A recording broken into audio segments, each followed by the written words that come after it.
Hi, I'm Debbie Pask, and I wanted to share with you the top 3 of my work-life balance hacks that I think work best for my clients that have busy minds, busy lives, and busy jobs.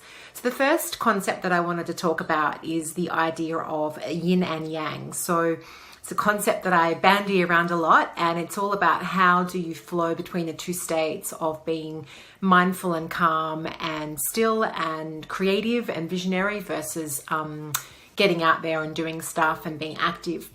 And I think what happens when we work busy jobs is we end up being in this yang state where we're constantly revving ourselves and we're constantly doing stuff. So the idea is, how do we slow the mind to get us out of that overdrive state and back into a more reflective, calmer inner state where we're more creative and more intuitive. So the first thing I'd say is, if you can master that yin-yang balance, that is the first stage to understanding how you can manage your balance within yourself in a busy role. The second idea would be to apply that then to when you leave work. So the idea is that the second life hack would be, how do you transition from work to home? Because I think that for most of us, and it might not be work, it might be something that you do during the day, or it could be your children, or it could be something that keeps you really busy. But taking into account a job, we're used to having this high performance logical output. We're used to being busy at our work, especially if you have quite a corporate job or somewhere where you're dealing with a lot of people and a lot of projects. So a lot of us don't really know how to make that transition from work to home. So one of the things that I would suggest is you have your own personal ritual where you figure out how you switch out of your head and come from your neck up to neck down. How do you take that moment of silence? And that will be slightly different for different people. I have clients that tell me that they have a certain song they play just to wind them back into their personal selves. That breaks that overstressing, overspin in the brain down into a nice peaceful way. Some people like to do some workouts or go to the gym.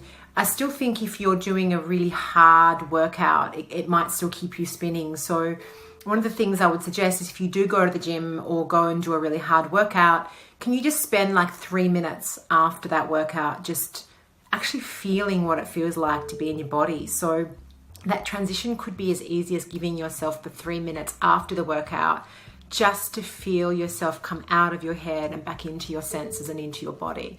So that would be the second thing that I'd recommend. And for those people that don't work out, maybe it's just stopping and being really still for just 3 minutes, 5 minutes, 1 minute. It's just noticing space. I've got a really great technique that I teach people around. We can be in a room, or we can be outside or on a train or driving.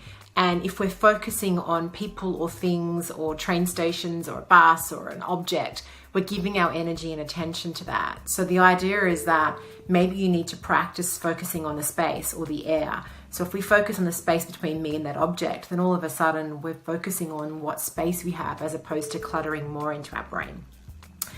And the third thing that I would say is probably the main life hack to get your work-life balance, and that is, which a lot of people don't have, is really understand your personal essence. So do you know who you are outside of work? What's your identity outside of your role as manager or CEO or teacher or whatever it is, web developer, whatever it is that you are? What is your personal essence? And that comes down to answering a series of questions about yourself, such as what I stand for and what are my values. And I'm really big on working out what are your personal commandments or code of conduct, or what do you believe in and how do you like to hold yourself? And so how do you know what it really feels like to be you? Because at the end of the day, your work or even your family are one creative expression of you. There are so many creative expressions of you. So if you can come to the center and figure out what that is, then you come from a more calm, more rested place to go out and be in the world. So the 3 things I would say around how you're going to get the best work-life balance. Number 1, if you recall, is the balance between yin and yang. How do I go between a creative, rested, calm state in my body to an outputting mind-based state? The second one would be is having your work to home transition really sorted, so that you really feel like you get that headspace transition before you go home or as you're going home. And the third one is to really understand who you are outside of any roles or titles that you have.